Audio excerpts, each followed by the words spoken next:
A jak sa hovorí u nás, finishing. Takže teraz dokončíme. Všetko meso vyberieme, dáme si sem. Ale keď sme v spoločnosti chlapcov, čo ostane na dne toho hrnca, môžeme nechať kľudne na vyškrápkanie, ak vám mami nechávali, keď robili koláče, puding, takže ja som to nevybral všetko z istého dôvodu, prostého, máme tu Pelka, on ľúbi koštovať, takže treba mu to umožniť. Musíš, neboj sa toho, ja verím tomu, že ty ich upraceš. Jediné, čomu verím a ty istote na tejto planete je to, že ty sa do nich pustíš s vervou a s vervou ich aj doješ. Dobre, takže toto je ten záverečný hvist. Teraz pridáme milimeter bešamelu, ktorý nám tu ostal. Ten, keď ostane, nič sa nedieje, to je najmenšie zlo. Takže takto si to tu ešte zabombíme. A ideme s tým do rúry.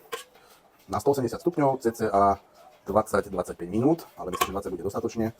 Horný, spodný ventilátor, alebo respektíve ohrev.